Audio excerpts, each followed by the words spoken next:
Our theme today is one of my favorite ones, and I've been studying it and reading about it for years. Motivation. Let's talk about it.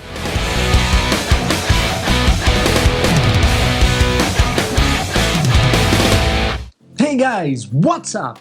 I'm Lula S, and today we'll explore one of the most popular topics when it comes to personal development: motivation.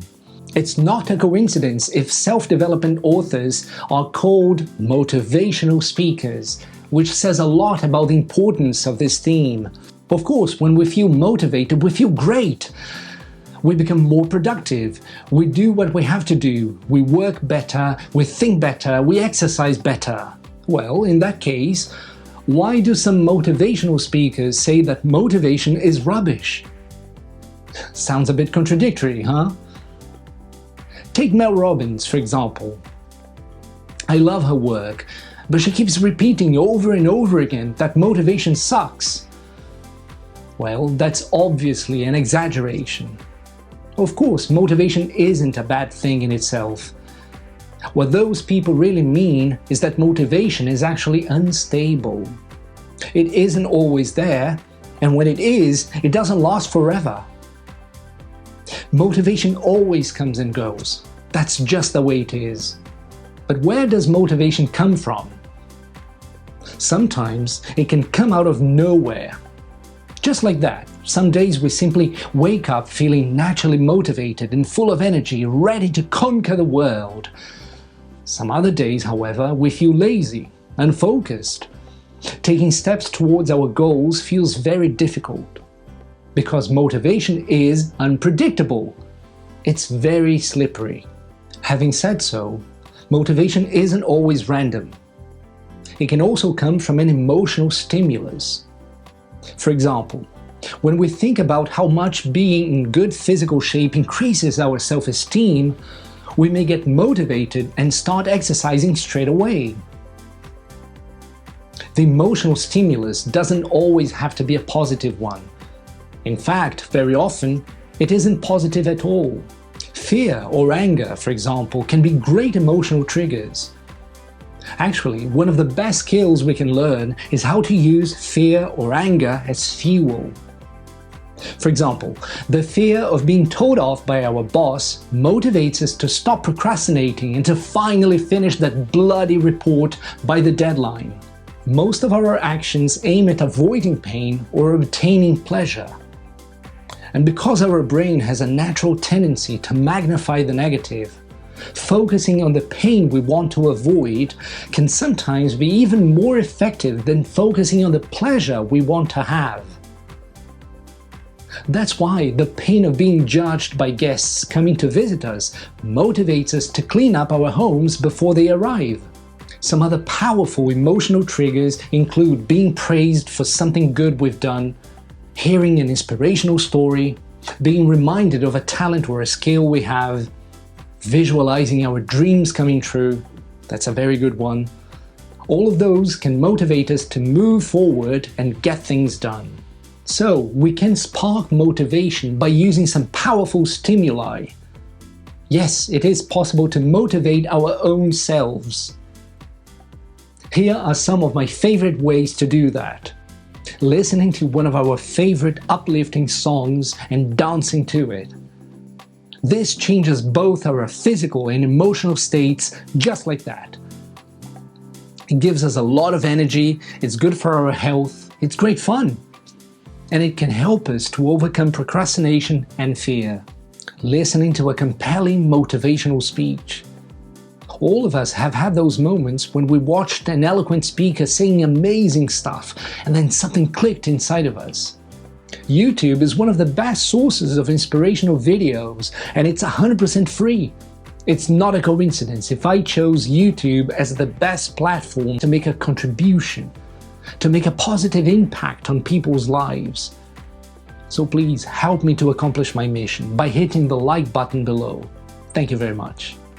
Remembering tough times we've been through and writing them down. Don't just think about them.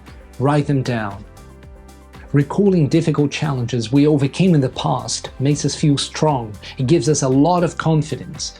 It makes us feel capable of handling tricky situations, and it pushes us in the right direction. And when we write them down, their positive impact on our thoughts and emotions is massive. I use all of those tips all the time. So I suggest you try them too whenever you need that extra dose of oomph.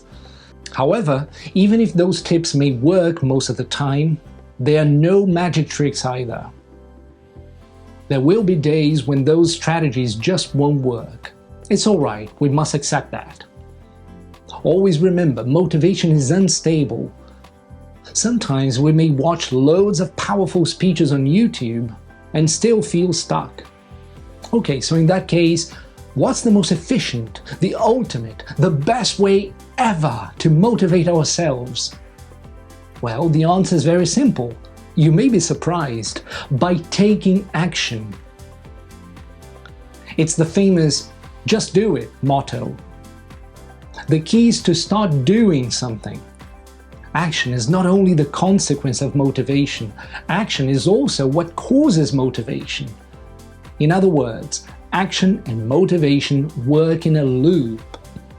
Inspiration exists, but it has to find you working. Pablo Picasso. If we want to spark motivation, we must take action, no matter how lazy or unfocused we feel. Just do a tiny little thing, and it will help. When we get any small thing out of the way, that gives us a sense of accomplishment. It gives us satisfaction. It motivates us to continue doing other things. Action creates the motivation to take even more action that creates even more motivation, and so on. But action is always the first step. When people say they're lacking motivation to do something, they're missing the whole point. They don't realize that waiting to feel motivated before taking action does not work. Do you wait until you're motivated before you have breakfast or before you take your shower in the morning? Of course not. Those things have become habits. We just do them in automatic pilot mode. They've become our second nature. As we brush our teeth or dress up, we gather momentum to continue doing other things, such as starting to work, making a phone call, or cleaning up the house, for example. When we take action, we set ourselves in motion, and it becomes much more difficult to stop. So next time you're feeling stuck, don't wait around to feel motivated first. Start doing something to break that pattern. Just take that first step that will trigger the action movement loop. But don't think too big. That first step has to be small. It has to be something easy to get done. If you think too big, you'll be overwhelmed. You'll stay stuck. Write a single sentence, take out the trash, call a friend, wash the dishes, go for a short walk, send a text message, whatever. Just do something easy and simple. That will make you feel better. And then, making another small step towards your goals is going to be much easier. And then another one, and then another one. And that's it. Once you're moving, you won't stop.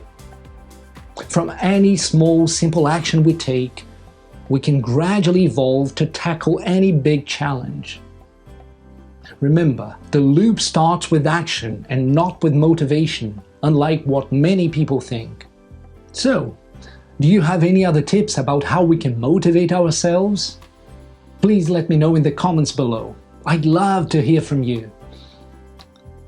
If you found this video useful, give it a like and send it to someone who may be struggling right now to find some motivation.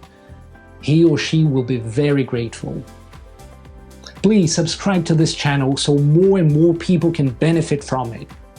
Let's take care of our personal development, and I'll see you soon. Listening to one...